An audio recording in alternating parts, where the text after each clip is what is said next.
Mesdames, Messieurs, bonjour. Le temps passe vite.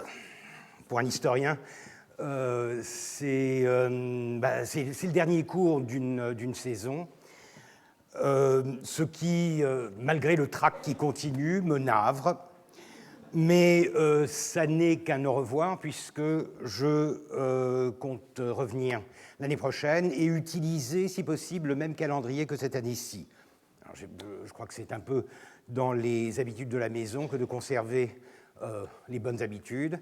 Et si mes calculs sont bons, normalement, je devrais reprendre mes cours le vendredi 11 janvier 2019. Et si le 11 janvier 2019, je ne suis pas rentré, appelez la gendarmerie.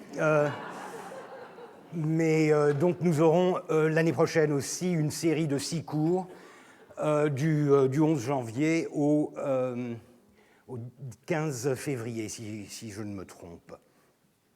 Je crois que j'ai acquis le droit de demander la salle Marguerite de Navarre, donc je pense que nous serons en cette salle, grâce à vous.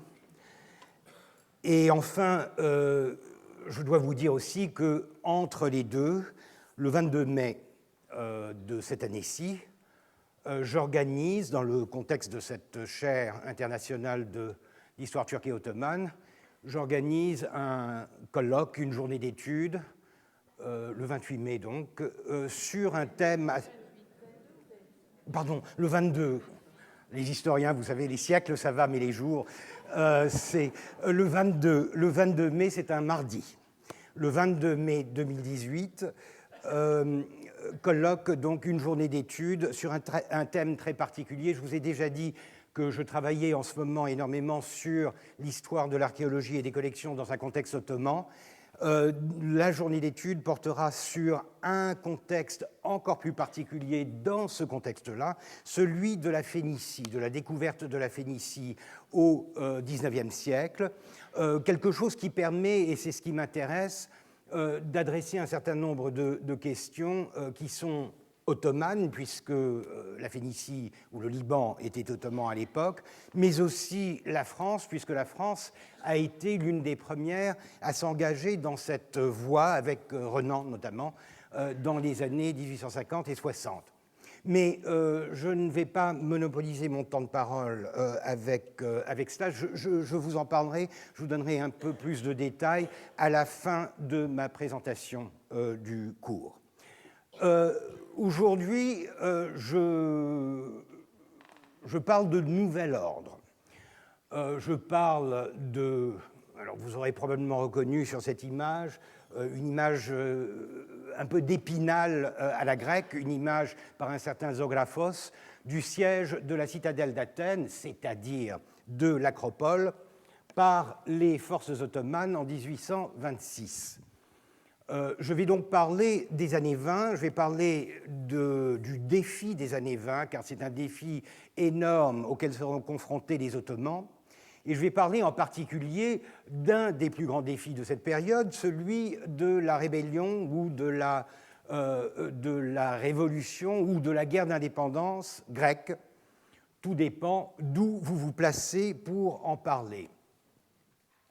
Seulement, avant cela, vous savez que j'ai tendance à aimer les petites digressions, et cette fois-ci, j'en ferai une toute courte concernant quelque chose dont nous avions parlé la dernière fois, la question de la pérennité de certaines idées et de certains auteurs, de certaines sources dans l'Empire ottoman, ou le problème, justement, d'un manque de pérennité. Notamment, j'avais parlé de Ibn Khaldoun.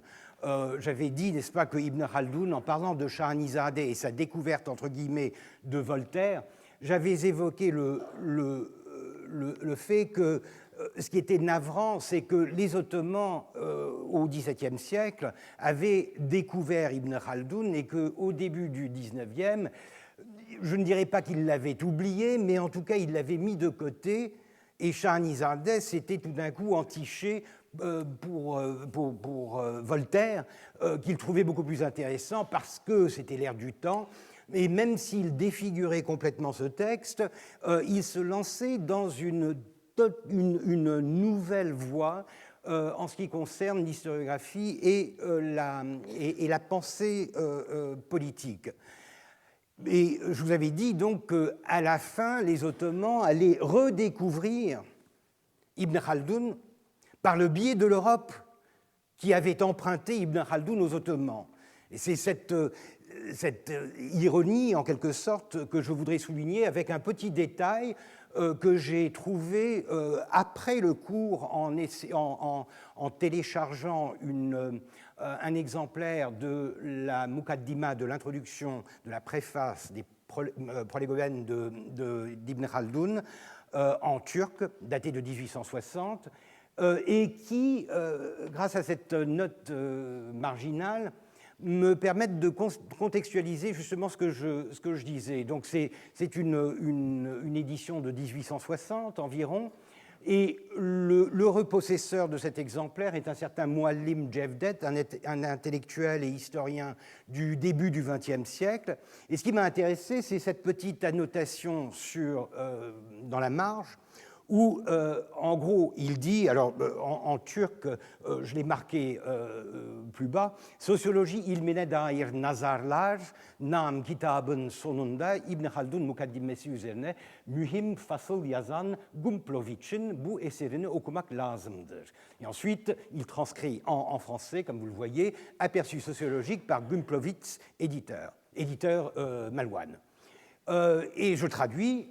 Il faut lire l'ouvrage de Gumplovitch qui, à la fin du livre intitulé « Regard porté sur la science de la sociologie », c'est une traduction, si vous voulez, de « Aperçu sociologique », a écrit un chapitre important sur la Muqaddima d'Ibn Khaldoun. Et effectivement, Gallica vous fournit immédiatement le livre en question. Ce sont donc les aperçus sociologiques de Gumplovitch, une traduction française qui est parue en 1900, où le dernier chapitre, le chapitre 11 de ce livre, est consacré à, je lis directement le titre, un sociologiste, à l'époque on disait sociologiste, arabe du XIVe siècle, parlant d'Ibn Khaldoun.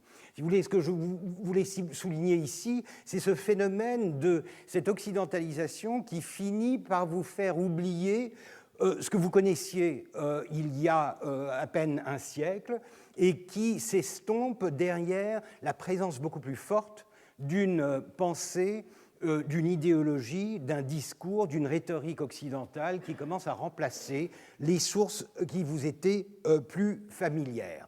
Donc c'est simplement une petite parenthèse que je voulais ouvrir et refermer pour illustrer mes propos de la dernière fois.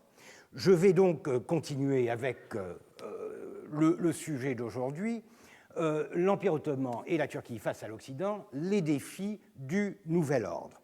Alors, nouvel ordre, bien sûr, c'est quelque chose qui peut se conjuguer de plusieurs manières. C'est quelque chose qui n'est pas directement lié à l'image de l'acropole, mais le nouvel ordre, c'est quelque chose qui se traduit de deux manières. La première est très européenne, c'est le Congrès de Vienne. Le Congrès de Vienne de 1815 est un rappel à l'ordre, en quelque sorte de l'Europe, après la crise de la Révolution française et l'aventure napoléonienne. Et par conséquent, on sait bien que 1815, que le Congrès de Vienne est essentiellement un moyen de ramener l'Europe au bon vieux temps d'avant la Révolution française, rétablir en quelque sorte les anciens régimes. Et par conséquent, c'est un mouvement extrêmement conservateur qui va marquer de sa politique, de son idéologie, en tout cas la première moitié du XIXe siècle. C'est un peu cette répression, ce conservatisme qui va être responsable de certains des soulèvements des années 1830, mais surtout du printemps des peuples de 1848. Donc, conservatisme, un nouvel ordre, un nouvel équilibre, le désir exprimé par Metternich et par la plupart des puissances à l'époque de geler en quelque sorte la configuration politique et géographique de l'Europe afin d'éviter les débordements, les crises qu'elle a connues pendant les décennies précédentes. Alors bien sûr, la France est la première visée, C'est la France que l'on essaye de châtier pour son insolence, pour sa suffisance, son désir d'avoir en quelque sorte bouleversé tout l'équilibre des puissances, l'équilibre européen. Donc on veut la ramener à une modestie, à un contrôle des grandes puissances. Et en gros, on veut surtout se débarrasser ou éviter, tuer dans l'œuf, tout mouvement qui serait susceptible de mettre en danger cet équilibre de l'Europe. Et bien sûr, les mouvements en question, on les connaît bien, ce sont des produits dérivés de la Révolution française, mais aussi de l'épopée napoléonienne. C'est le nationalisme, ce sont tous ces mouvements, ces soulèvements, ces sécessionnismes qui sont parfois micronationalistes, parfois macronationalistes, pan-nationalistes, qui veulent établir des États-nations, des États indépendants, là où règnent encore des empires souvent multiethniques, notamment dans le cas de l'Autriche-Hongrie. Le problème, c'est que dans cette vision du nouvel ordre, l'Empire ottoman n'est pas très présent, ou du moins il est un peu en marge. C'est un empire qui n'appartient pas vraiment à l'Europe pour des raisons diverses, déjà une certaine tradition historique, mais aussi les Lumières. C'est-à-dire que les Lumières ont fini par montrer du doigt l'Empire ottoman comme un exemple de despotisme oriental qu'il faut à tout prix chasser de l'Europe, chassée du monde civilisé, chassée de ce que l'on considère être l'Europe des Lumières.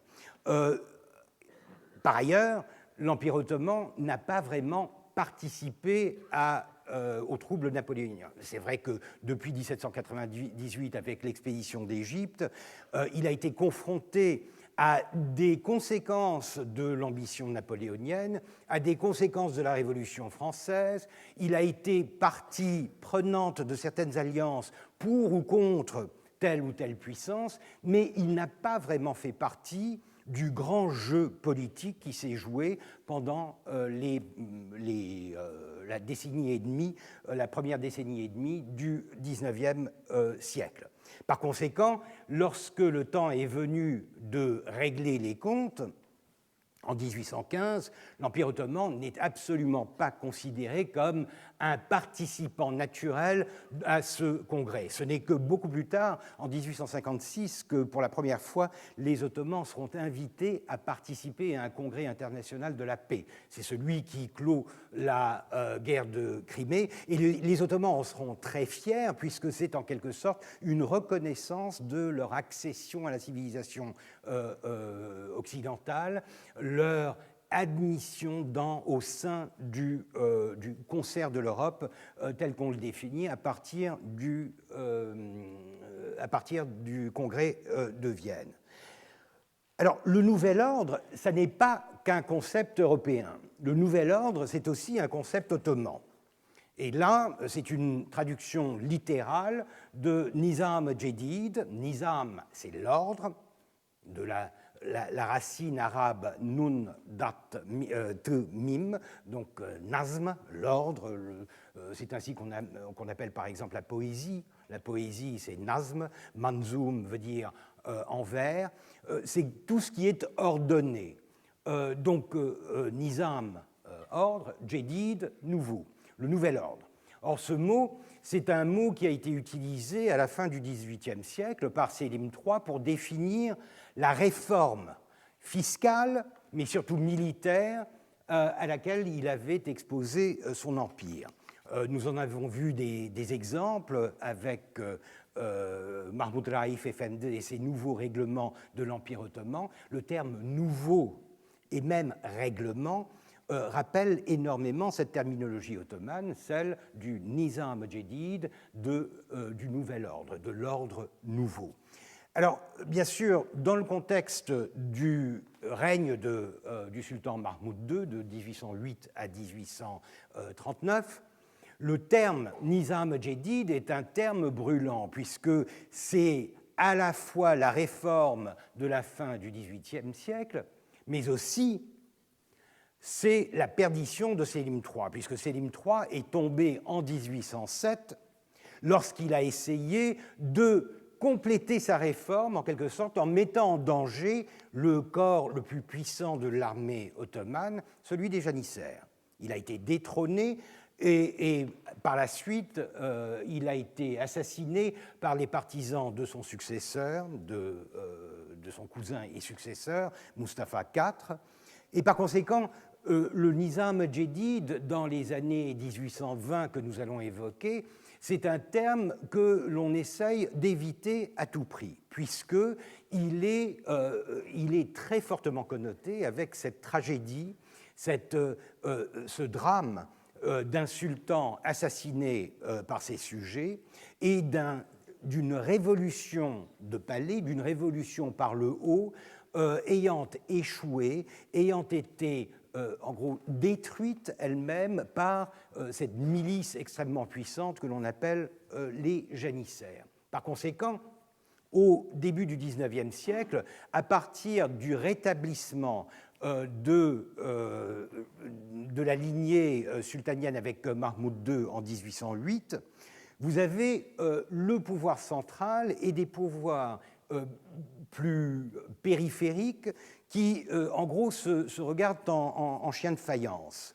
Vous avez un malaise politique où le centre n'est pas encore assez puissant pour assumer son autonomie et pour parfaire le régime des réformes qui avait été entamé par le prédécesseur de Mahmoud Sélim. Et vous avez des forces, des contre-pouvoirs périphériques qui, eux aussi, sont en attente parce qu'ils se sentent plus ou moins menacés par les velléités, par les tentations de l'État central, du sultan, du palais, et par conséquent sont en train de louvoyer, de naviguer la politique pour essayer de se maintenir en place. Quels sont ces contre-pouvoirs ? Vous en avez deux, en gros. L'un, c'est celui des notables provinciaux, ce qu'on appelle les Ayan, A-Y-A-N, les Ayan des provinces, c'est-à-dire des gens qui se sont constitués en élite locale, non pas à travers une nomination officielle du pouvoir central, mais par la constitution d'un capital politique, social et économique reposant sur des ressources locales. Ce sont en général de gros propriétaires terriens qui contrôlent cette terre non pas forcément par la propriété privée, mais en tout cas par le contrôle fiscal, c'est-à-dire l'affermage des fermes qu'ils louent au gouvernement central et dont ils assurent la pérennité par l'obtention des droits de transfert d'une génération à une autre. Toutes les provinces de l'Empire ottoman ont ce genre de famille constituée de magnats, si vous voulez, des notabilités locales qui se constituent en pouvoir là où l'État est incapable vraiment d'assurer le suivi de son propre pouvoir.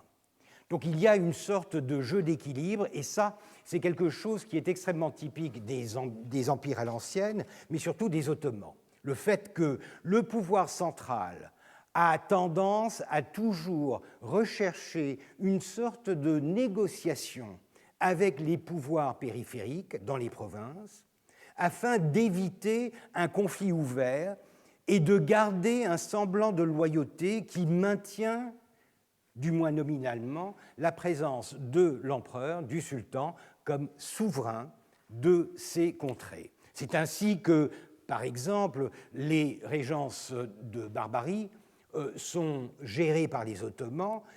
Ils n'ont pas de contrôle direct sur l'Algérie, sur la Tunisie, mais ils ont une entente, en quelque sorte, avec les les pouvoirs locaux, qui parfois sont des descendants de janissaires établis lors de la conquête, entre guillemets, de ces régions au XVIe siècle, mais qui, en fait, ont une autonomie presque complète sur leur territoire, et notamment sur la navigation, les corsaires, la course des barbaresques est une entreprise économique extrêmement lucrative, et qui, par conséquent, se contenteront de reconnaître la légitimité du sultan comme souverain, battre la monnaie, j'allais dire à son effigie, mais à sa toura, puisque l'effigie n'existe pas, mais le chiffre du sultan détermine la nature de la monnaie frappée. Et une fois que ces formes d'allégeance sont accomplies, l'équilibre est plus ou moins établi, le centre étant content de conserver une mainmise du moins théorique sur ces territoires, tandis que la périphérie est tout à fait satisfaite d'exercer une forme de pouvoir autonome sur son propre territoire. C'est à peu près la même chose qui se passe en Anatolie orientale, en Anatolie occidentale, dans les Balkans. Vous avez énormément d'Aryan, donc, qui représentent cette puissance localisée, locale, qui parfois n'est même pas musulmane. Vous avez bien sûr d'autres formes de diffusion de l'autorité du sultan, mais celle-ci est la principale. Et dans le cas précis qui nous intéresse, nous avons un événement, un moment particulier, 1808, l'accession de Mahmoud II au trône, encore très jeune, qui va signer, et c'est une première dans l'histoire ottomane, il va signer avec justement des représentants de ces Aryanes ce qu'on appelle un pacte d'alliance, Sened-e-Ittifaq, littéralement un pacte d'alliance, qui est une forme de contrat passé entre le sultan et les représentants de ces magnats provinciaux, reconnaissant les droits de chaque partie à exercer sa part du pouvoir. C'est-à-dire que les Aryanes, les élites provinciales reconnaissent la souveraineté et le droit à légiférer du sultan, et le sultan, en contrepartie, reconnaît le droit de ces potentats locaux à exercer un pouvoir direct sur la gestion de la province, des territoires qui dépendent d'eux. Certains ont appelé ça la Magna Carta ottomane. Je crois que c'est une exagération, puisque s'il est vrai qu'il y a une sorte de contrat, en fait, ce contrat est un pis-aller, c'est une sorte de compromis à un moment où l'État central se sent trop faible pour imposer sa volonté dans les provinces. Et d'ailleurs, le pacte ne durera pas très longtemps et Mahmoud II passera une bonne partie des années 1810 à essayer justement de miner le pouvoir, de saper le pouvoir de ces élites locales. L'autre contre-pouvoir, il n'est pas tellement périphérique, en fait il est plutôt centré sur la capitale, Constantinople, et il s'agit justement de ces janissaires. Les janissaires, le corps des janissaires, dont on a beaucoup parlé, beaucoup de mythes, beaucoup de légendes, c'est un corps qui a été constitué au XIVe siècle sur un modèle qui a déjà été essayé au Moyen-Orient, celui des soldats esclaves, c'est-à-dire de gens qui sont recrutés dès la plus tendre enfance pour devenir une sorte de machine de guerre ou d'administration. C'est le système ottoman classique qui n'a jamais été pleinement réalisé, mais qui, du moins dans ses grandes lignes, définit la manière dont les Ottomans se sont débarrassés de la chose aristocratique et des tendances féodales. Alors bien sûr, lorsque l'on voit la puissance des Aryanes dans les provinces, on voit bien qu'il y a une féodalisation, une reféodalisation dans les provinces. Mais au centre, le système dépend essentiellement d'une volonté du sultan à ne pas partager le pouvoir avec des familles qui pourraient transférer leur pouvoir de génération en génération et par conséquent finir par constituer des dynasties parallèles ou rivales. D'ailleurs, c'est un peu comme ça que la succession ottomane est pensée, c'est comme ça que le harem ottoman fonctionne. N'oublions pas que le harem, après une période très précoce où les Ottomans se mariaient un peu comme les princes d'Occident, c'est-à-dire épouser des gens de leur propre rang, ou en tout cas appartenant à une féodalité, à une noblesse, à une monarchie parallèle, se sont, à partir du XVe siècle, reportés exclusivement sur des esclaves, des femmes esclaves. Pourquoi? Tout simplement pour éviter justement les liens qui pouvaient mettre en danger l'autonomie de cette dynastie ou même des querelles d'héritage avec des femmes ou des hommes qui viendraient d'autres familles puissantes et qui par conséquent auraient leur mot à dire dans le jeu politique.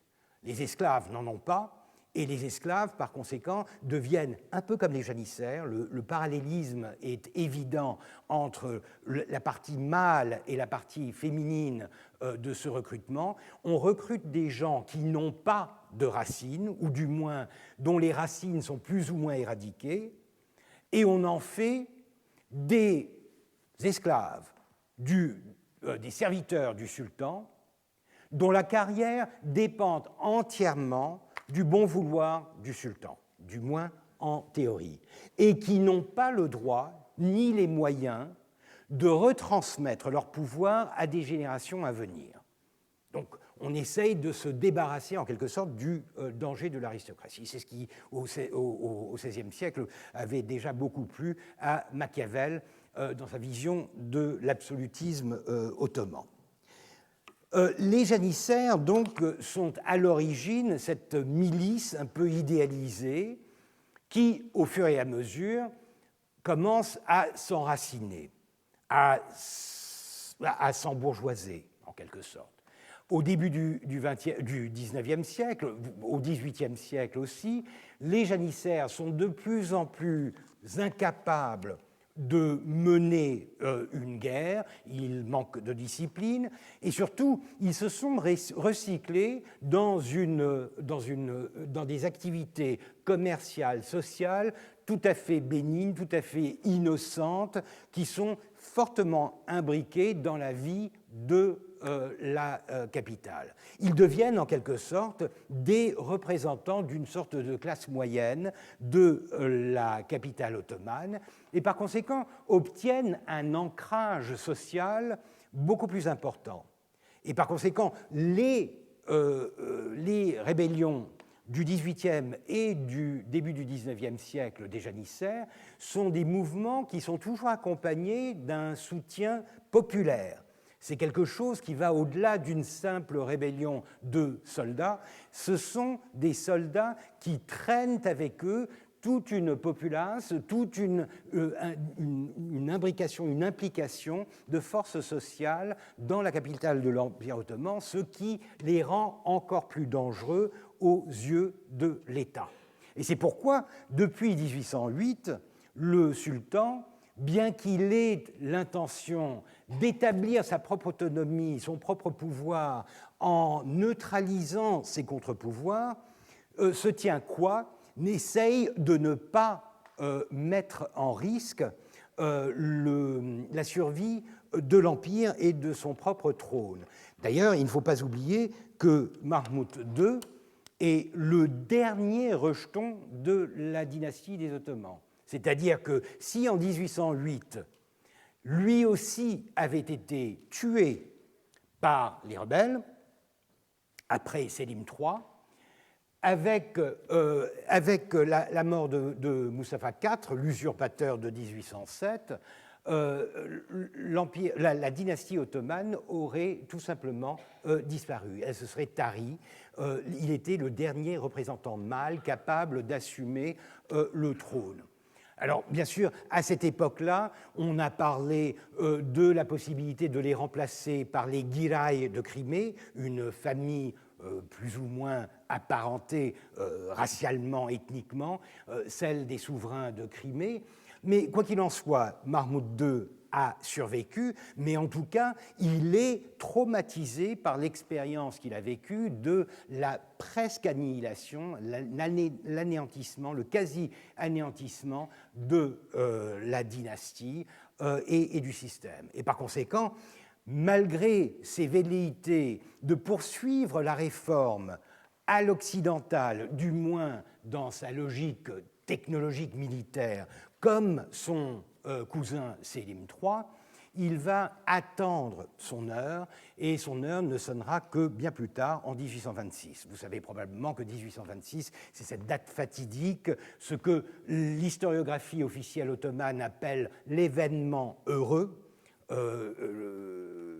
Vakayir Hayriye, un événement heureux, c'est la destruction du corps des janissaires, mais quand je dis destruction, c'est vraiment l'anéantissement manu militari du corps des janissaires qui seront bombardés dans leurs casernes en plein milieu de la ville de Constantinople et qui, une fois pour toutes, seront complètement anéantis, éradiqués, par la suite dans les provinces aussi, et par conséquent le nom de janissaire sera complètement banni de la pratique. Je vous rappelle, pour la petite histoire, que Shahanizadeh, l'historien que j'ai rendu célèbre par son plagiat de Voltaire, Shahanizadeh était tombé en disgrâce en 1826 à cause de ses allégeances Bektashi, les Bektashi étant une confrérie islamique qui était très proche des janissaires. Donc vous voyez un peu que autour de la répression et de la suppression des janissaires s'organise une purge de tous ceux que l'on associe avec ce corps, avec ce mouvement. On essaye de nettoyer tout simplement l'empire de ce que l'on considère être une des plus grandes plaies.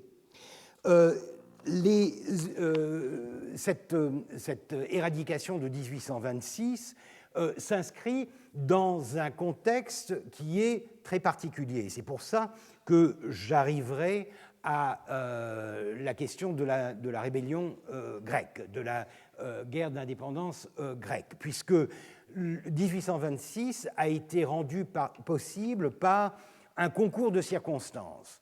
D'abord, la rébellion grecque, c'est-à-dire le fait que depuis 1821, l'Empire est en train de combattre une rébellion qui dure de plus en plus longtemps et dont on n'arrive pas à se débarrasser. Les rébellions sont chose courante dans l'Empire ottoman. Tous les empires à l'ancienne ont sans cesse à gérer le problème d'insurrection, de rébellion, de soulèvement. Et les Ottomans savent en général assez bien gérer ça en combinant la violence et la négociation. La violence, c'est-à-dire que si vous en avez les moyens et si vous disposez d'une armée, de ce qu'il faut pour mater, manu militari, une rébellion, vous l'envoyez, vous essayez de vous débarrasser des rebelles. Mais si vous n'avez pas les moyens de le faire, ou si vous sentez que le risque est trop gros, dans ce cas-là, vous négociez. Et au XVIIe siècle, même au XVIIIe siècle, un grand nombre de rébellions sont donc dans le flou le plus complet, puisque vous voyez des rebelles traverser le Rubicon ottoman d'une part puis de l'autre, c'est-à-dire passer du côté de la rébellion et ensuite revenir dans le giron de l'État dès qu'on leur présente quelque chose qui vaille la peine justement d'abandonner cette position d'insurrection. Et c'est cette flexibilité, cette souplesse qui donne à l'Empire ottoman sa longévité. En gros, c'est le roseau. C'est le roseau qui se plie aux circonstances du moment et qui, contrairement à la plupart des monarchies occidentales qui, au XVIIe siècle, au contraire, essayent de se constituer en chaîne, essayent d'éliminer systématiquement toute opposition. Pensez à la France au XVIIe siècle et à la manière dont les frondes, dont le protestantisme sont gérés, entre guillemets. Vous avez deux modèles très différents, l'un étant fondé sur en gros, ça passe ou ça casse, c'est le modèle français, les autres étant fondés sur un modèle de navigation, de négociation entre les différentes parties qui sont concernées. Seulement, en 1820, la rébellion grecque est d'une toute autre nature, elle est différente pour une raison qui est essentiellement, qui est extrêmement importante du point de vue du thème de ce cours. Elle est importante du fait de la participation, ou de la présence en tout cas, de l'Occident dans cet événement. De l'Occident, c'est-à-dire des États, des puissances occidentales, mais aussi de l'opinion publique internationale. Et ça, bien sûr, ça nous oblige à revenir à la question de 1815, puisque 1815, le Congrès de Vienne dit en gros que l'intégrité des États reconnus comme légitimes doit être conservée face au risque de sécession posé par les mouvements sécessionnistes, nationalistes, etc. Et en gros, l'effort de la police internationale de l'Europe des années 20 et 30 sera porté sur la répression de tout mouvement en Espagne, en Italie, qui va dans le sens de cette mise en danger de l'équilibre européen. En principe, en 1815, l'Empire ottoman fait partie, non pas l'Empire lui-même, mais les territoires de l'Empire ottoman sont compris dans cette idée d'un statu quo à maintenir. C'est-à-dire que les puissances occidentales ne veulent pas s'impliquer dans la défense des luttes des populations chrétiennes, et on en a déjà vu des exemples dès 1804 en Serbie, contre l'autorité ottomane. Donc, au départ, le Congrès de Vienne considère tout mouvement sécessionniste dans l'Empire ottoman comme étant aussi dangereux, même si l'Empire ottoman ne fait pas partie du concert de l'Europe, aussi dangereux que les mouvements sécessionnistes, les mouvements révolutionnaires en Europe même. Seulement, vous le savez probablement, au fur et à mesure de l'implication de l'opinion publique dans la rébellion grecque, les États européens vont se sentir à la fois obligés et entraînés dans une sorte de défense des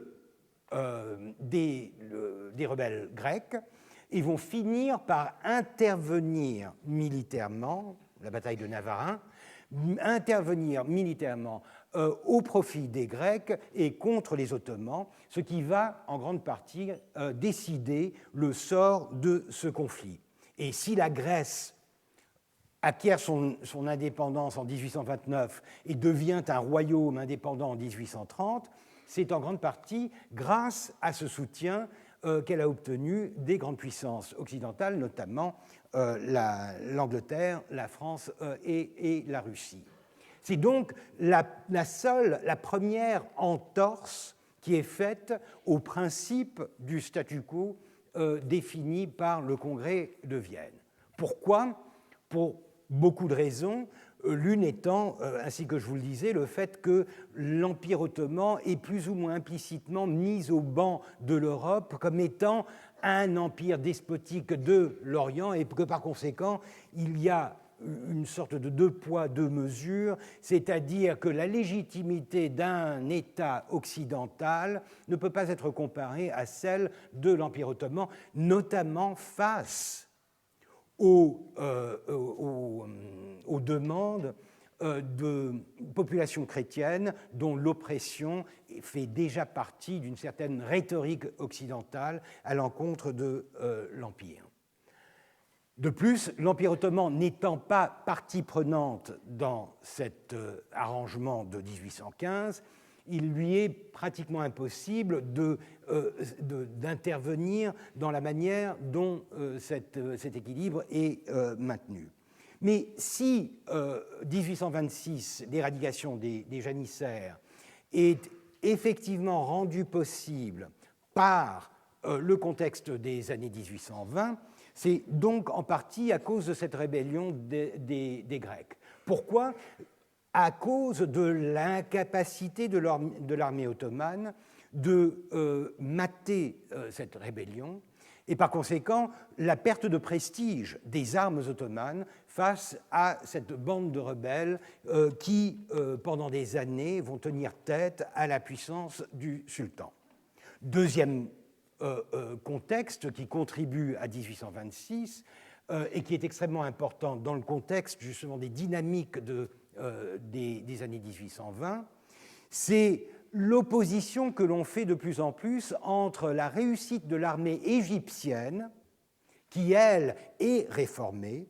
Mehmed Ali d'Égypte, qui n'a pas encore obtenu son indépendance, est encore un gouverneur, un vassal de l'Empire ottoman, mais en fait jouit d'une autonomie qui est d'autant plus encouragée qu'il s'intègre très rapidement avec l'économie européenne par le coton. Mehmed Ali est en train de réformer son armée, il est en train de faire ce que Sélim III avait tenté de faire et ce qui avait été interrompu par la révolution de 1807.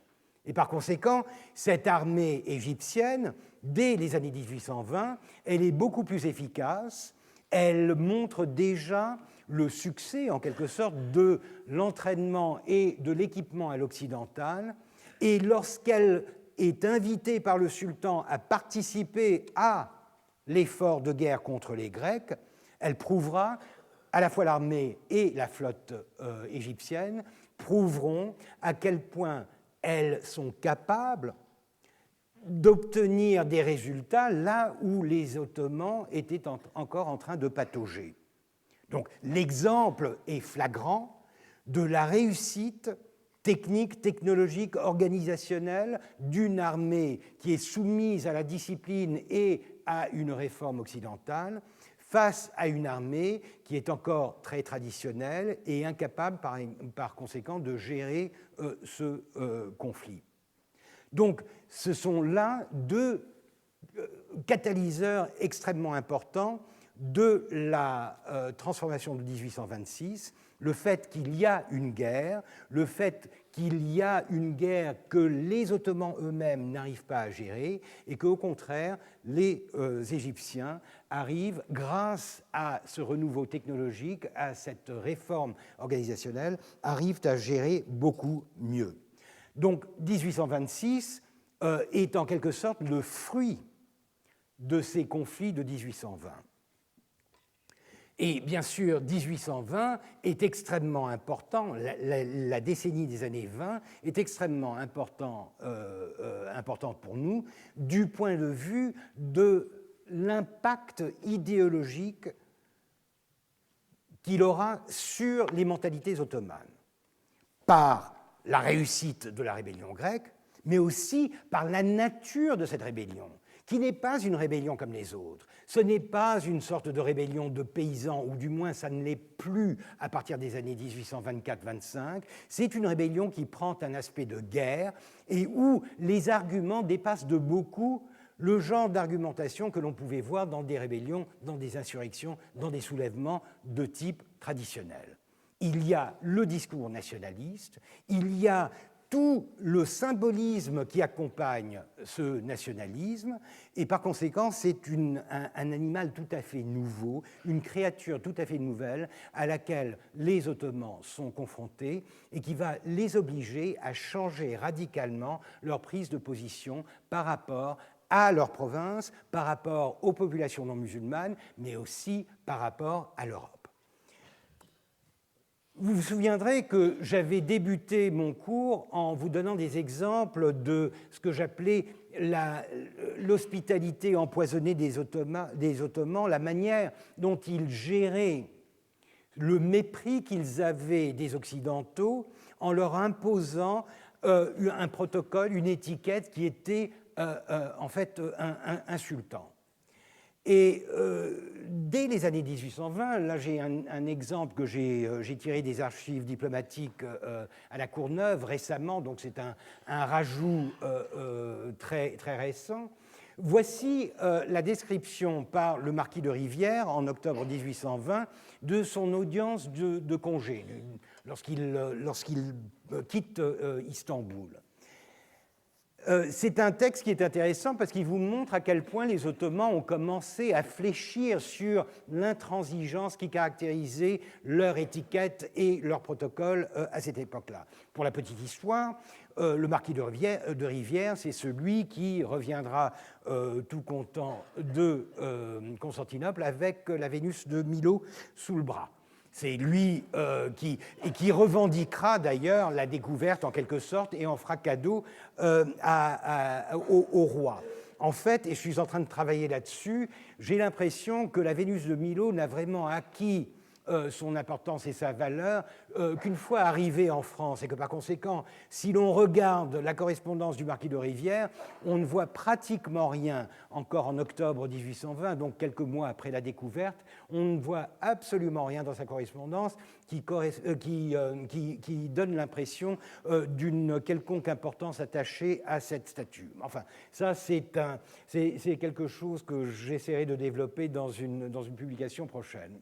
Mais là, ce que le marquis de Rivière décrit en écrivant à Paris, c'est une sorte de transformation subtile par laquelle les Ottomans commencent à lâcher un peu de la pression dont ils usaient jusque-là pour imposer leur symbolisme insultant aux Occidentaux. Le Reis Effendi, donc le ministre des Affaires étrangères, me fit à l'instant même répondre que son Altesse était prête à me recevoir.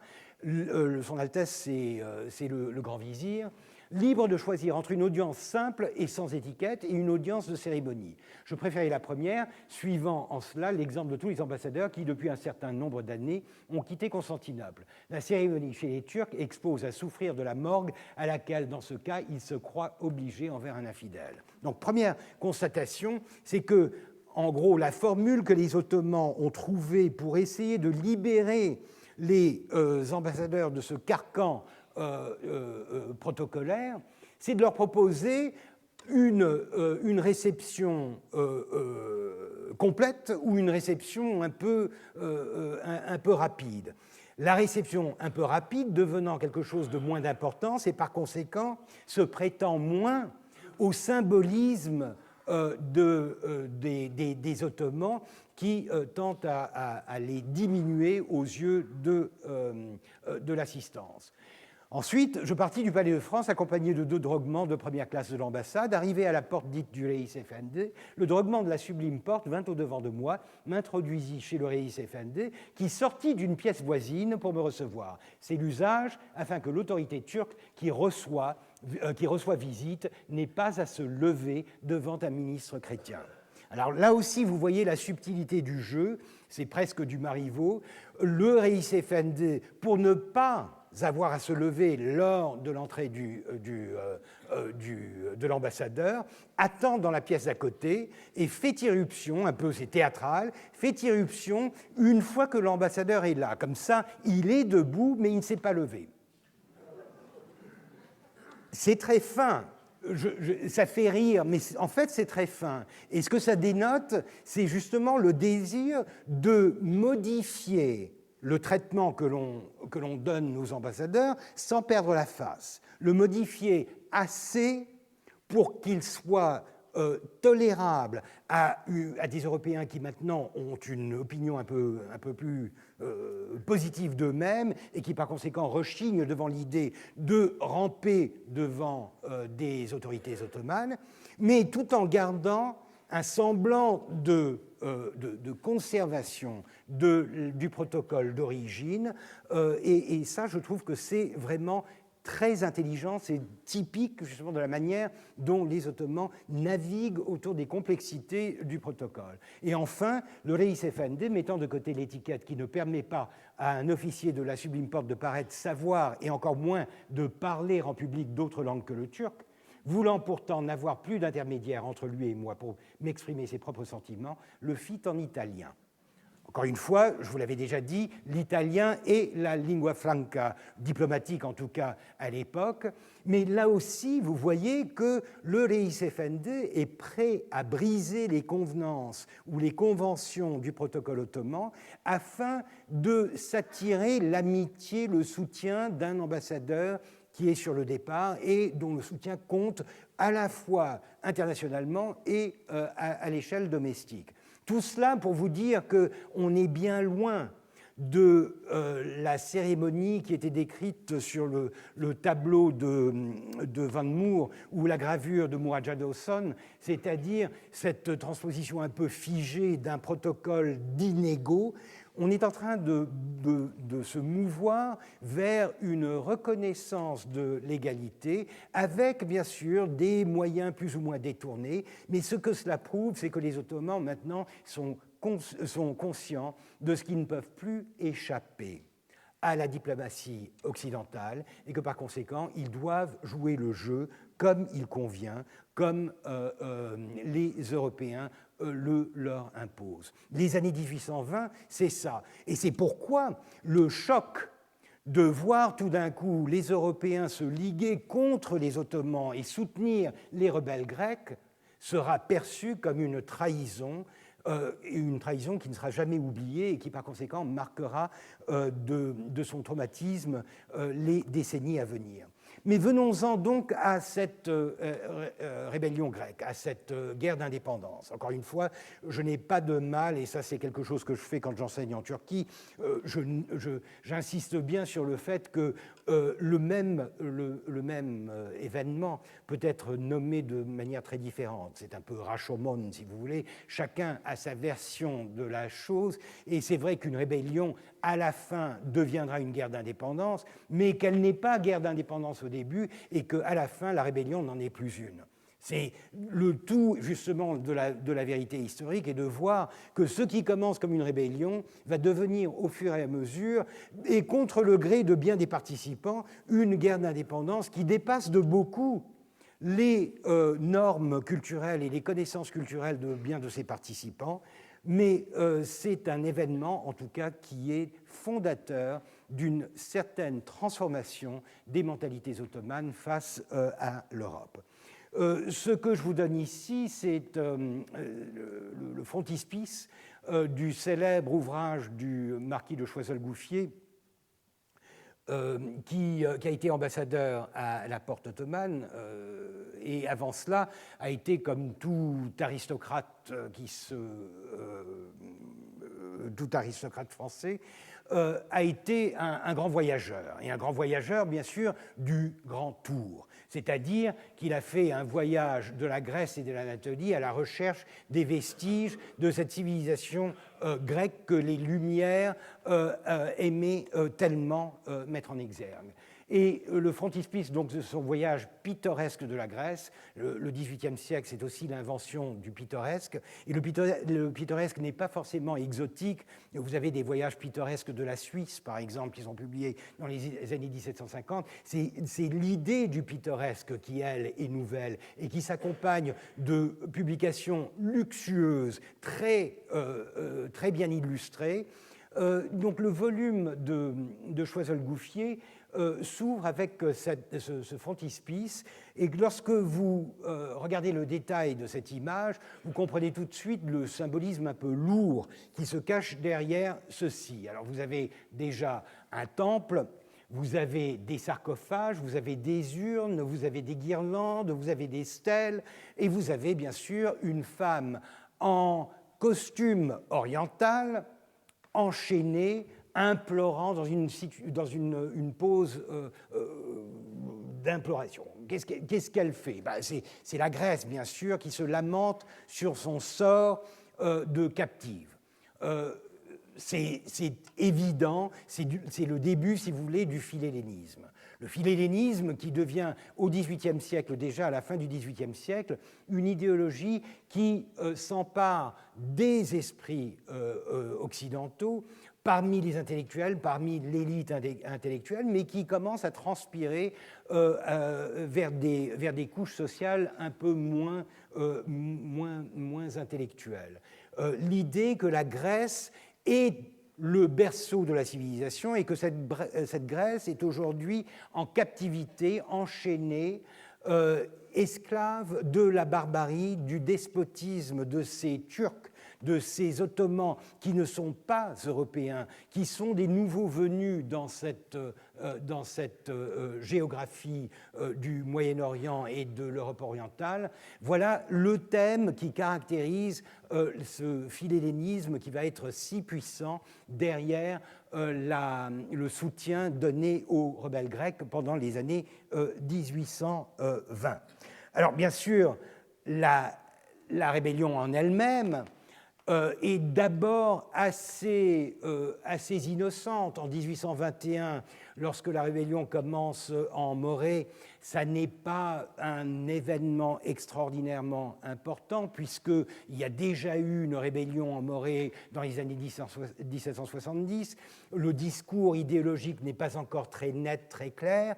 On est encore dans une phase embryonnaire de cette rébellion qui n'a pas encore acquis la visibilité qu'elle acquérera dans les années 1822-23. Alors un tournant très important, c'est bien sûr 1822, les massacres de Kyo, de Sio ou de Kyo, les massacres de l'île de Kyo, juste en vis-à-vis de la péninsule de Tchechmé, près de Smyrne, en Anatolie occidentale, une île très riche dont la production la plus importante est le mastic de Kyo, qui va parfumer la gomme que mâchent les... alors ça c'est la légende, mais c'est un peu vrai comme toutes les légendes, que mâchent les belles dames du harem du grand seigneur. C'est cette gomme du lentisque, un arbre dont la sève se fige et devient une sorte de chewing-gum.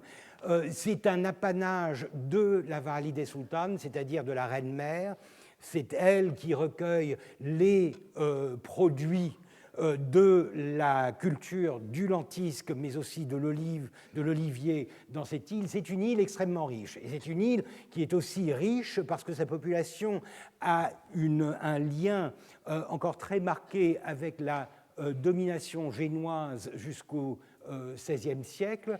Une bonne partie de la population est catholique. C'est une de ces îles de l'archipel de la mer Égée dont la population est majoritairement, surtout les riches, catholiques. C'est le cas de Syra, c'est le cas de quelques îles dans la mer Égée. Et c'est une île dont, justement, l'élite est très fortement représentée dans le commerce international, mais aussi à Istanbul même. C'est-à-dire que la bourgeoisie de l'île de Kyo est très présente dans les réseaux grecs de Constantinople qui gravitent autour du patriarcat et autour des phanariotes, cette aristocratie grecque de la capitale ottomane. Donc Kyo n'est pas n'importe quelle île.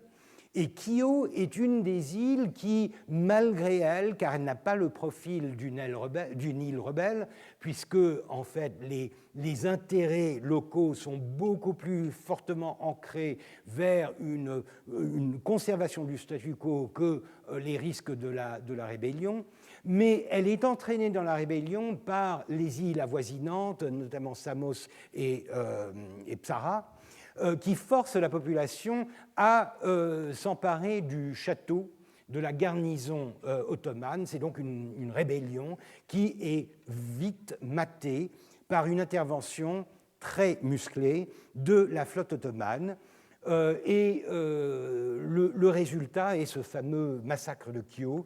On ne connaît pas exactement les chiffres, il n'y a pas de sources démographiques qui nous permettent de juger de l'ampleur du phénomène, mais en gros, on considère généralement que sur une population de 80 000 âmes, probablement une vingtaine de milliers ont survécu. Donc c'est quand même un massacre de taille. Et un massacre qui est extrêmement puissant dans la mémoire grecque, hellénique, dans la constitution d'une martyrologie nationale grecque C'est un des éléments fondateurs. Comme dans tous les nationalismes, la victimisation a une part très importante. Donc c'est le premier calvaire, en quelque sorte, de la nation grecque auquel elle est confrontée en 1822. Mais c'est aussi, du point de vue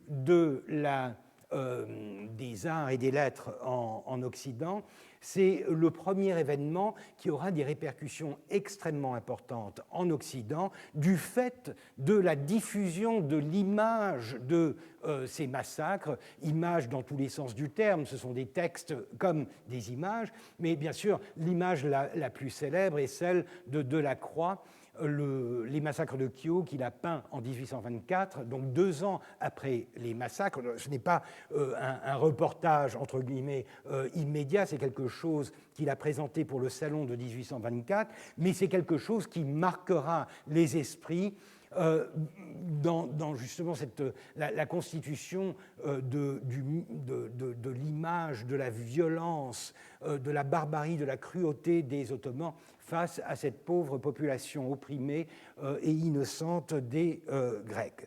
Bien sûr, Victor Hugo y participera lui aussi. L'enfant est un poème qui est bien plus tardif, 1829, mais qui lui aussi reprend la même idée du massacre des innocents perpétré contre la population grecque. Lorsque l'on regarde la documentation ottomane et la manière dont ce massacre est géré, on voit qu'il y a 3 registres. C'est intéressant à voir. Voici un texte qui est un rapport du gouverneur de l'île où il fait état de ses dernières actions sur l'île. Étant donné qu'aucun musulman n'a montré le moindre intérêt pour les têtes sans valeur des méprisables infidèles dont les corps souillés par le vice ont été raclés de la surface de ce monde par l'épée de la vengeance et dont les vies ont été enlevées par les griffes des champions de l'islam, c'est poétique. Nous avons confié à notre messager une cargaison de têtes et d'oreilles prises sur ceux de ces infidèles qui étaient célèbres et de quelque notoriété. Il dépend de la bonne volonté et de la bonté de votre caractère que dès qu'elles arrivent, avec l'aide de Dieu, elles soient remises à la sublime porte afin qu'on les fasse rouler sur le champ de l'exemple. Bon, toute cette rhétorique poétique, en fait, relate quelque chose qui est malheureusement très vrai, le fait que les trophées font partie de la manière dont on gère la guerre et surtout les rébellions à l'époque. C'est-à-dire, de la même manière que la tête du pauvre Halet Efendi, je vous en avais parlé il y a quelque temps, avait été tranchée puis envoyée à Constantinople comme preuve de l'exécution de l'ordre impérial, les gouverneurs chargés de mater la rébellion grecque doivent renvoyer leur tribut, en quelque sorte, de tête et d'oreille de ces preuves tangibles de la réussite de leur répression contre ces rebelles. Alors ça, c'est le registre officiel. Et vous voyez que, en gros, il repose sur le devoir accompli et sur la vision presque déshumanisée des rebelles comme étant des infidèles, des mécréants, qui ont eu tort, bien sûr, de s'insurger contre l'autorité du sultan et qui, par conséquent, sont en train de payer le prix de leur révolte.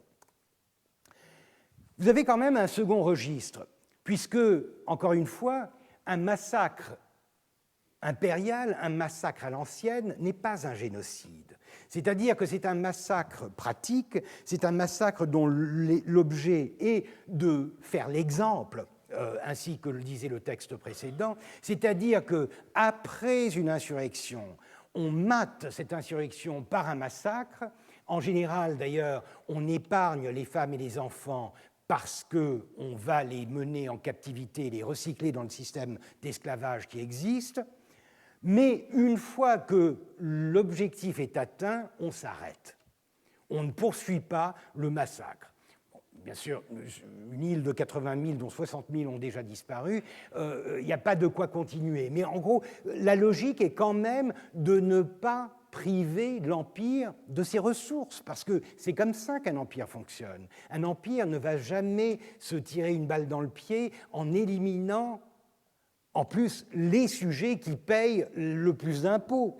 l'avantage, si vous voulez, des populations non musulmanes, ce n'est pas par écuménisme ou par passion du multiculturalisme que les Ottomans conservent des populations non musulmanes. C'est simplement parce que, d'abord, ils ne croient pas en la conversion. La conversion forcée ne fait pas partie du registre de l'islam et des Ottomans en particulier. Mais en plus, un ottoman non musulman paie des impôts, tandis qu'un ottoman non musulman paie des impôts, tandis qu'un ottoman musulman en paye beaucoup moins ou parfois n'en paye pas du tout.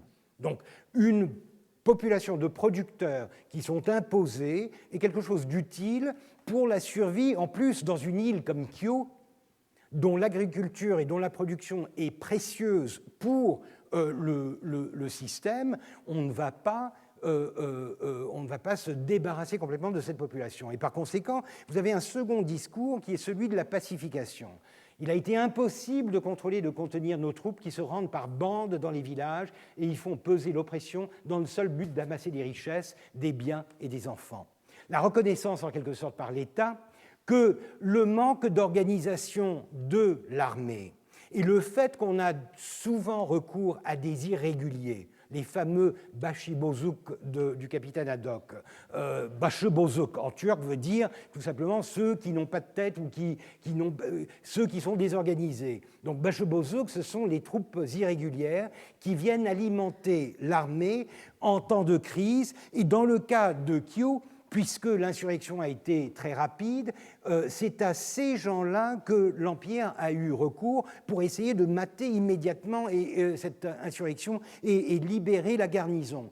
Par conséquent, ils sont conscients du problème du manque de contrôle de l'armée, quelque chose qui va aussi dans le sens de la nécessité d'avoir une armée moderne, et par conséquent le pillage qui caractérise le côté prédateur, si vous voulez, de ces troupes irrégulières.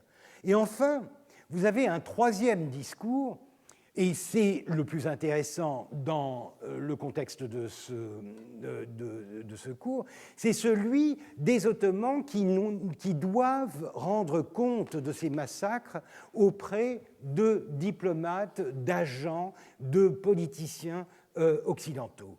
Ceci est tiré d'une entrevue de l'internonce, c'est ce qu'on appelle un ambassadeur du Saint-Empire romain germanique, donc autrichien à Constantinople, avec le capitaine Pacha, le grand amiral Husrev Pacha.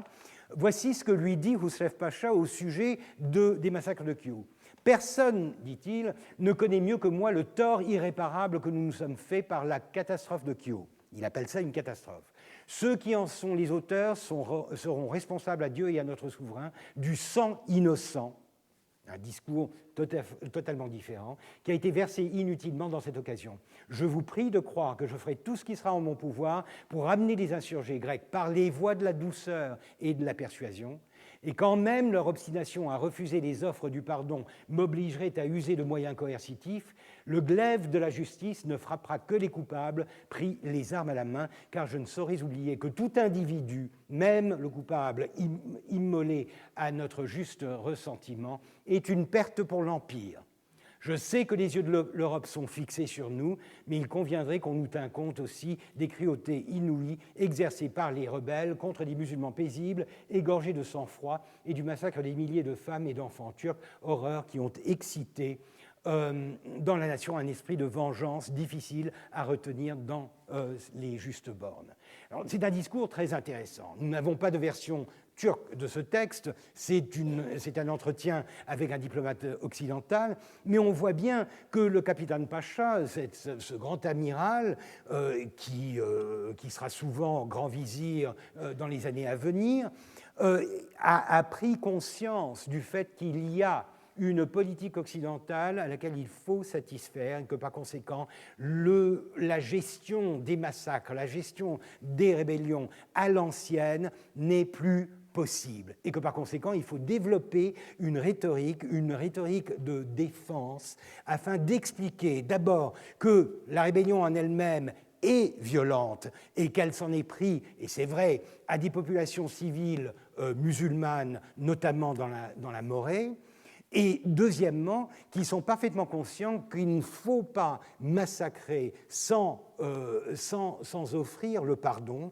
le Aman, et que par conséquent, il faut gérer quelque chose qui risque de leur retomber dessus du fait de la réception extrêmement négative en Occident. Et il faut aussi se rendre compte, voici une carte de la mer Égée, et à partir d'un document que j'ai déniché aux archives, encore une fois, diplomatiques à la Courneuve, voici le nombre d'îles insurgées. En rouge, vous avez les îles insurgées, en jaune, les îles insurgées qui ont été matées, et en vert, les îles qui n'ont pas bougé. Ça vous donne quand même une idée assez nette de la manière dont les Ottomans se sentent en quelque sorte assiégés. Constantinople est là en haut à droite. À part les quelques îles qui entourent les détroits, ils sont incapables de maintenir l'ordre dans une myriade d'îles dans la mer Égée. Donc c'est quelque chose qui dépasse de beaucoup le genre de rébellion à laquelle ils sont plus ou moins habitués. C'est une guerre, et c'est quelque chose qu'il va falloir combattre comme une guerre.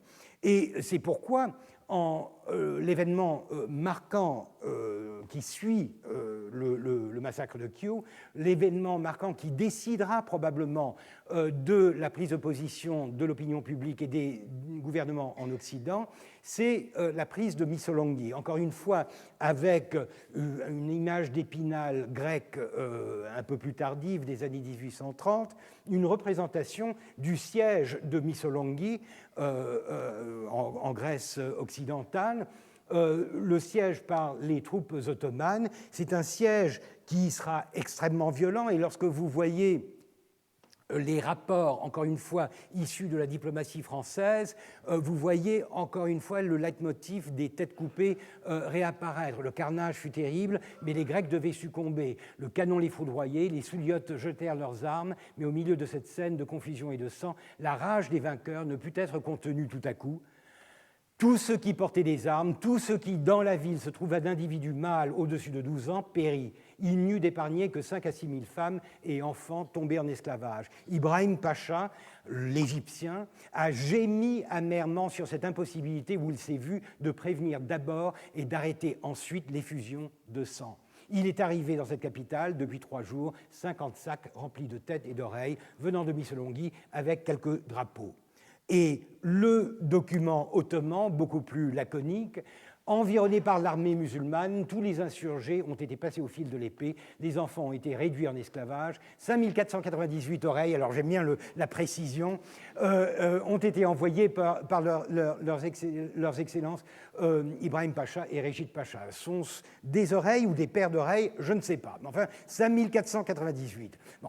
Mais encore une fois, vous voyez une répétition des mêmes thèmes, le thème de la violence, le thème de l'exemple, de la répression, mais aussi le thème du regret, le thème de l'incapacité à contrôler un événement qui, tout d'un coup, devient tout simplement incontrôlable. Alors, bien sûr, Missolonghi, c'est aussi Lord Byron. Pour expliquer la visibilité de Missolonghi en Europe, il faut savoir que Lord Byron y est mort en héros. En fait, il est mort de la malaria 2 ans avant la chute de Missolonghi. Mais il est quand même mort à Missolonghi en héros, puisqu'il avait pris la défense de la cause grecque, et ça aussi, ça a énormément contribué à la constitution d'une image de la victimisation du martyr de la Grèce, et bien sûr de la croix, et cette fois-ci l'année même, c'est-à-dire en 1826, va peindre la souffrance de la Grèce avec cette Grèce sur les cendres ou sur les débris de Missolonghi, une peinture extrêmement forte qui, encore une fois, prend le thème de cette Grèce vaincue et martyrisée par la barbarie occidentale. Alors, ce qui est très intéressant, c'est de voir comment les puissances occidentales gèrent cette situation assez épouvantable. Ils sont partagés entre le désir de maintenir un certain ordre et en gros de suivre les conseils du Congrès de Vienne, de ne pas intervenir, mais d'un autre côté, ils sont parfaitement conscients que non seulement les Grecs sont en train de combattre une guerre qui devient de plus en plus visible et de plus en plus légitime aux yeux du public occidental, mais en plus, ils sont accompagnés de volontaires, un peu comme la guerre d'Espagne en 1936-1939. Vous avez des régiments entiers d'Occidentaux, d'Allemands, de Français, d'Anglais, qui vont se joindre aux insurgés grecs pour combattre face aux Ottomans. Les gouvernements occidentaux sont donc partagés. Et il est intéressant de voir, c'est ce document que je vais vous montrer, qu'ils sont aussi très inquiets pour quelque chose qui les intéresse depuis quelque temps, les antiquités en Grèce. Puisque je vous avais montré l'image du siège de l'Acropole, l'Acropole bombardée par les Ottomans, c'est quelque chose qui leur fait craindre le pire, c'est-à-dire la destruction de l'héritage, du patrimoine de cette Grèce fondatrice de l'identité de la culture européenne. Et voici le détail de la signature. Vous reconnaîtrez la signature et le sceau en turc de Stratford Canning, donc Stratford Canning, l'ambassadeur britannique à Constantinople, qui écrit une lettre à Reşit Pacha, le commandant en chef des troupes ottomanes, une lettre qui est extrêmement intéressante par sa naïveté et sa manière de gérer un peu, d'apprendre à cet Ottoman à respecter les ruines d'autrui. Alors, on lit, je traduis donc du turc, il est connu de tous qu'il se trouve dans la citadelle d'Athènes et dans ses environs les restes d'un grand nombre de bâtiments anciens, et bien que ces vestiges soient de bien peu d'importance du point de vue de la raison et de la religion, donc on les rassure, ça n'a rien à voir avec l'idéologie, et qu'il n'ait guère de rapport avec les affaires de l'État, donc encore une fois, ça n'est pas politique, donc ça n'est pas pour vous. Ce sont des objets d'une beauté extraordinaire et comme ils ont été bâtis avec le plus grand talent dans l'art et la science du bâtiment et de la construction, ils sont devenus de véritables modèles pour le monde entier. Par conséquent, comme ces vestiges ont été conservés par les souverains de la maison d'Osman afin d'être utiles aux visiteurs, effectivement, les souverains ottomans ne pensent qu'à ça, n'est-ce pas, rendre le touriste heureux dans l'Empire, il est bien connu que les États et nations d'Europe, amis de l'État sublime, désirent que ces bâtiments, qui sont la preuve de la gloire et de la grandeur, des largesses de ces souverains, donc on les flatte, soient conservés tels qu'ils se dressent aujourd'hui. La raison en est qu'ils servent d'exemple pour des bâtiments et édifices que la plupart des décorations des plus beaux bâtiments dans les capitales de l'Europe les ont pris pour modèle. Alors si vous vous posiez des questions sur l'émergence du néoclassicisme en architecture à Londres et à Paris, vous avez la réponse ici. C'est effectivement quelque chose qui est assez typique des années 1820. Ensuite, on explique le risque de la soldatesque, puisque parmi les soldats de quelques pays ou religions qu'ils soient, les plus ordinaires ne savent guère comment apprécier la valeur de ces choses. Bien que la plupart du temps, en raison des opérations militaires, ces objets qui ont été créés avec art et ont causé tant d'admiration aient été détruits, ce sont les officiers qui tiennent les rênes des soldats. Donc, à bon entendeur, salut, c'est à vous de retenir vos soldats, de commettre un massacre, cette fois-ci de pierres et de monuments. Il y a quelques années, alors cet exemple, je le trouve absolument ravissant, à un moment où les armées des souverains alliés, alors sachant que les Ottomans, et nous en avons eu la preuve, ne connaissent pas leur histoire de France ou leur histoire d'Europe, on leur mâche un peu la pilule.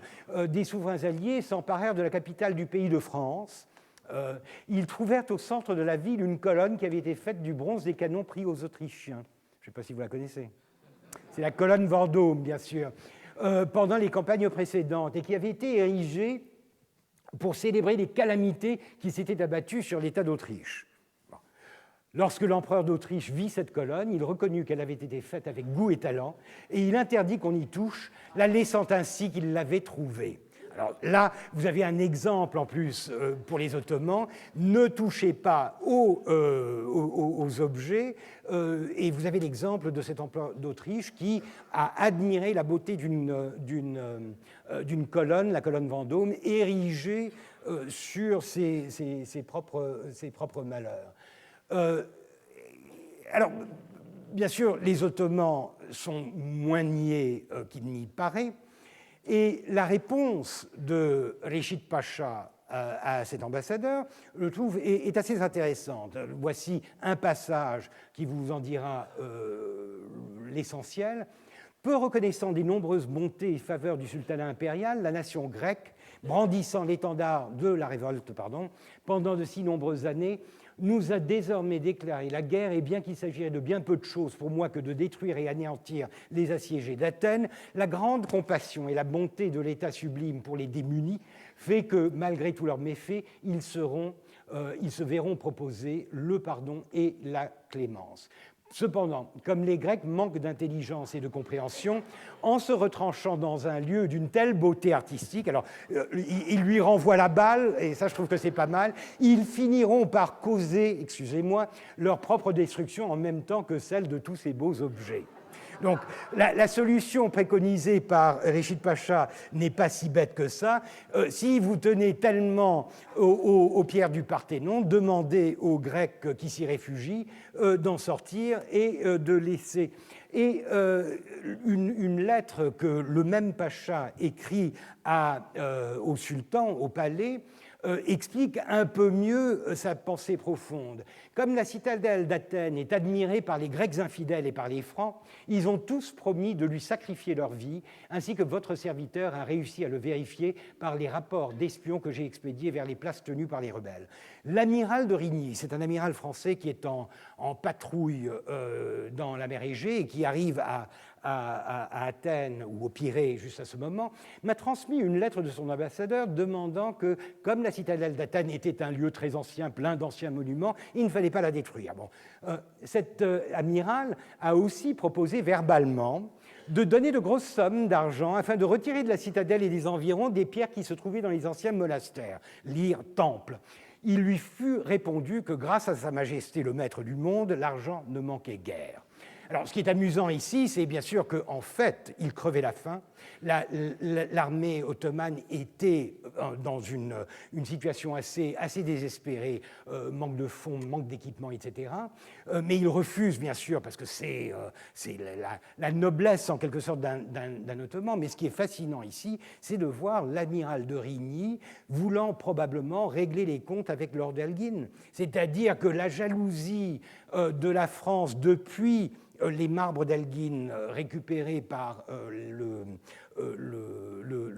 musée britannique, par le British Museum, n'a pas vraiment été compensé par la découverte de la Vénus de Milo. La Vénus de Milo, comparée aux frises du Parthénon, ça n'est pas grand-chose. Donc on comprend que Rigny avait l'intention d'embarquer, si possible, et sans laisser de traces, communiquer verbalement, embarquer des antiquités de Grèce pour le Louvre.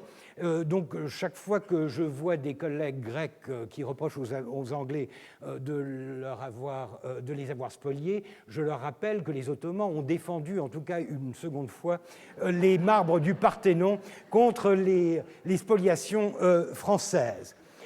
Mais là, ce qui compte vraiment, c'est de voir que, et c'est ça qui est intéressant du point de vue des mentalités, les Ottomans commencent à comprendre que l'Europe fonctionne sur des symboles extrêmement puissants, et que la Grèce, ça n'est pas simplement une région insurgée, c'est quelque chose à quoi les nations européennes et le public européen attachent énormément d'importance. Et qu'Athènes est au centre de ses préoccupations, qu'Athènes est une sorte de symbole. Athènes n'est pas seulement un petit village pratiquement de l'Attique, c'est un récipient de toutes ces passions, de toutes ces obsessions de l'Europe.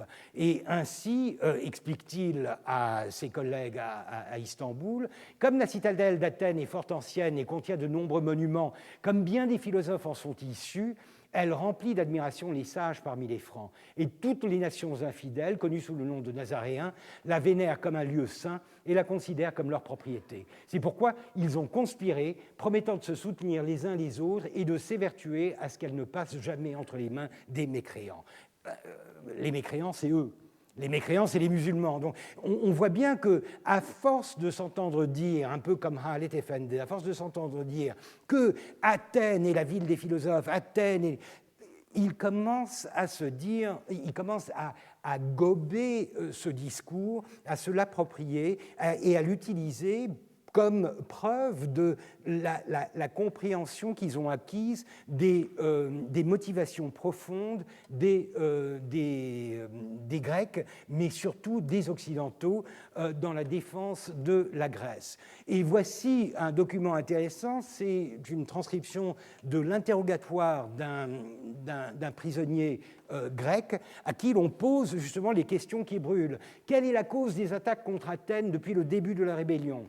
Et il répond, Athènes est un lieu ancien, il est connu à travers le monde entier, c'est le centre de l'administration grecque. Les instructions que nous avons reçues des généraux anglais appelés Cochrane et Church, qui nous soutiennent et nous fournissent beaucoup d'argent et d'équipements, insistent sur la nécessité de maintenir Athènes.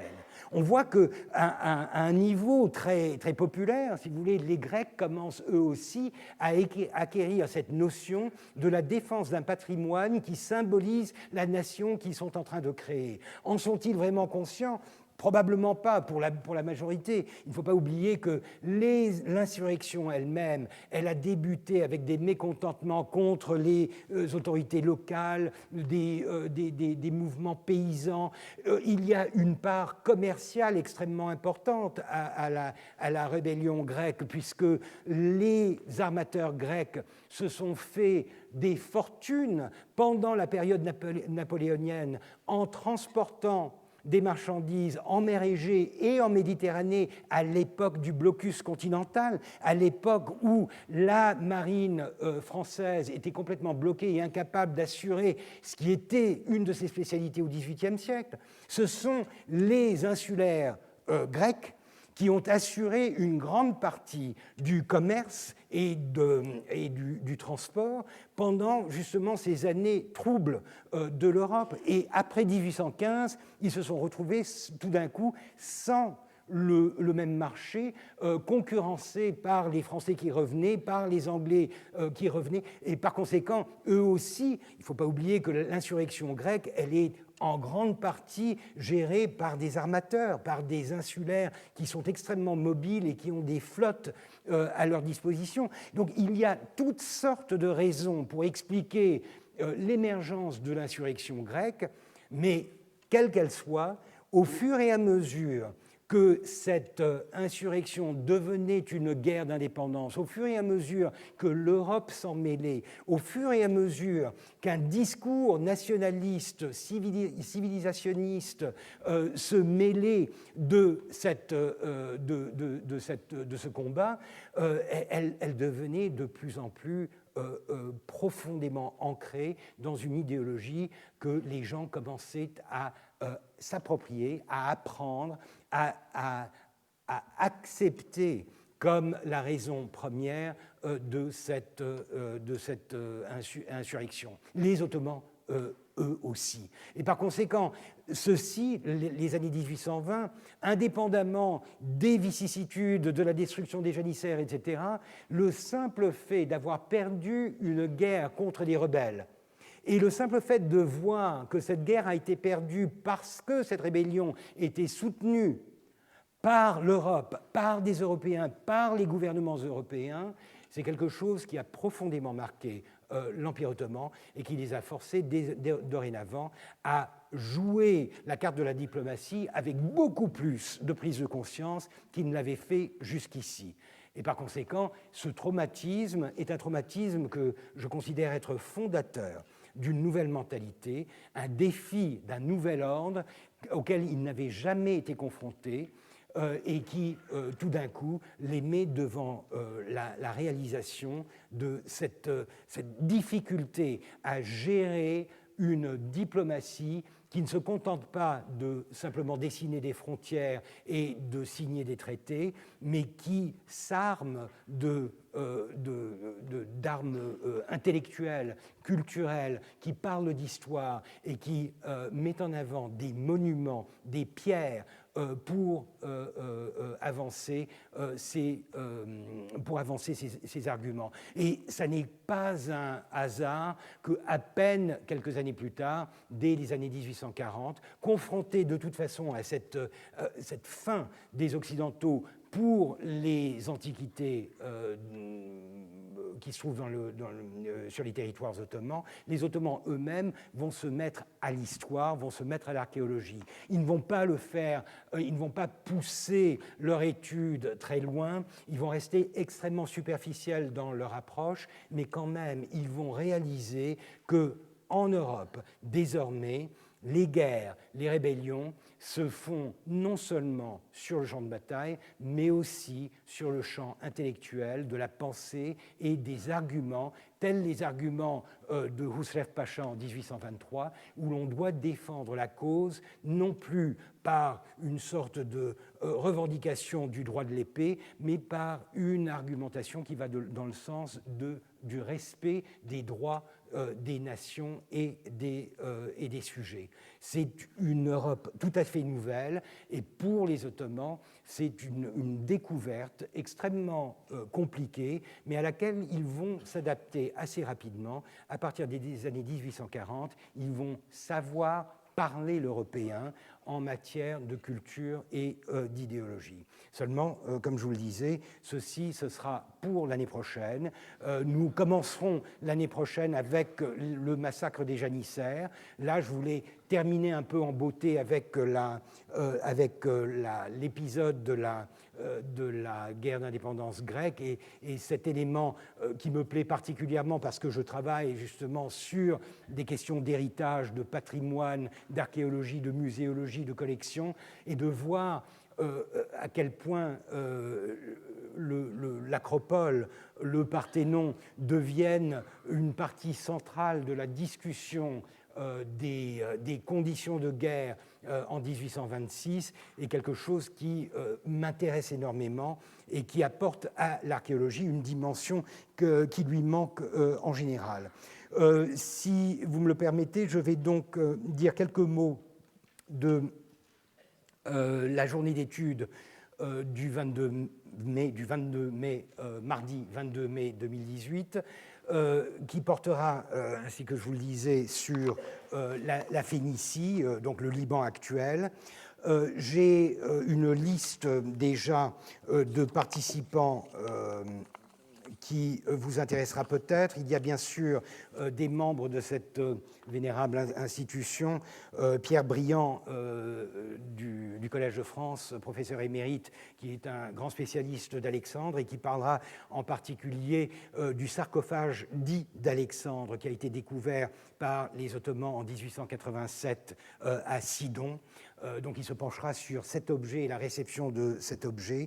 Henri Laurence, qui travaille sur le Moyen-Orient, lui aussi du Collège de France, bien sûr, et qui a beaucoup travaillé sur Renan, fera probablement une présentation qui tournera autour de l'identité de Renan et de sa mission en Phénicie. Il nous parlera peut-être aussi de la question du phénicisme au XXe siècle, c'est-à-dire cet élément idéologique, cette invention de l'identité phénicienne comme une identité moderne qui rattachait le Liban blanc à l'Europe, très présente au XXe siècle. Elisabeth Fontan, conservatrice émérite au Louvre, la section, le département des Antiquités orientales, va parler de la famille des Durighello. C'est une famille locale, un peu mélangée, qui en gros pratiquait l'archéologie comme on l'a pratiquée à l'époque, c'est-à-dire en pillant les sites et en vendant aux plus offrants les produits de leur pillage, mais des deux générations très intéressantes qui ont collaboré avec les plus grands, avec Renan, avec Osman Hamdi Bey, etc., et dont on retrouve les traces dans bien des archives. Enfin, Hélène Lemot et Françoise Briquel-Châtonnet vont nous parler d'un sarcophage aussi, un sarcophage très particulier, le premier sarcophage phénicien à débarquer à Paris, celui d'Ashmunazar, qui se trouve au Louvre et qui se trouve être le fils de Tabnit, dont le sarcophage se trouve à Istanbul. Car ce qui m'intéresse dans cette histoire, c'est justement le fait de pouvoir échelonner un peu le Liban, la Turquie et la France, Paris, Istanbul et Saïda, Sidon, dans un réseau extrêmement complexe de spoliation, de restitution, de conservation. Le cas ottoman est toujours intéressant, puisque les Ottomans se sont toujours plaints d'être spoliés par les Occidentaux. Et là, en 1887, vous les voyez débarquer avec leurs gros sabots et vider toute une nécropole à Sidon. Évidemment, c'était leur propriété, puisque c'était une province ottomane, mais les Libanais aujourd'hui ont, avec raison, des doutes sur la légitimité de la présence de ces 19 ou je ne sais combien de sarcophages au musée de Constantinople, au musée d'Istanbul. Donc il y a là une possibilité de discuter de la complexité de cette valse des objets au XIXe et au XXe siècle. Et c'est pourquoi j'espère que Bénédicte Savoie, autre professeur au Collège de France, chaire d'histoire des collections, pourra elle aussi participer si elle en a le temps, parce que je sais qu'elle est prise ce jour-là, mais participer au débat parce que j'aimerais bien que le débat puisse déboucher sur quelque chose de plus actuel, c'est-à-dire la question des restitutions et surtout quelque chose qui m'obsède de plus en plus, est-ce que nous sommes en train de pratiquer un fétichisme de l'authentique et par conséquent en train de passer à côté de possibilités énormes de reproduction, de copies et de diffusion qui auraient plus d'impact peut-être que cette fétichisation de l'unique. Et enfin, il y aura 2 Libanais qui participeront à cette journée. Haref Boustani est l'ancien directeur du musée archéologique de Beyrouth et c'est un grand spécialiste justement de l'histoire phénicienne et de l'histoire de la conservation au Liban.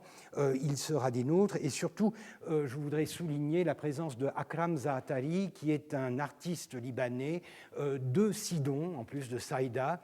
C'est un artiste d'envergure internationale. Il a des œuvres à la Fondation Louis Vuitton, à MoMA, etc. Et il travaille énormément avec les photographies et avec un travail en quelque sorte d'archéologue, puisqu'il fouille dans des archives photographiques pour essayer de se constituer une base de données à partir de laquelle il élabore des films et des projets visuels. Il s'intéresse en ce moment en particulier à l'histoire du père et du fils, c'est-à-dire d'Ashmunazar à Paris et de Tabnit à Istanbul. Il voudrait les réunir par des moyens justement de copie 3D, etc. Et il nous fera une présentation originale, une contribution artistique sur le sujet des antiquités phéniciennes. Voilà, donc ceci est prévu pour le 22 mai, ici même. Je pense qu'on commencera vers 9h, 10h, je ne sais pas encore, mais je voulais simplement vous en donner un aperçu. J'imagine que ce sera annoncé sur la page web du collège sous la rubrique qui correspond à mon cours, de même que les résumés de mes cours et des documents y attachés. Voilà, je m'arrête là et j'en profite pour vous remercier encore une fois de votre fidélité. Ça a été un grand plaisir que de faire ces 6 cours, ces 9 heures de cours. Je serais resté plus longtemps, mais bon, toutes les bonnes choses ont une fin. Nous nous retrouverons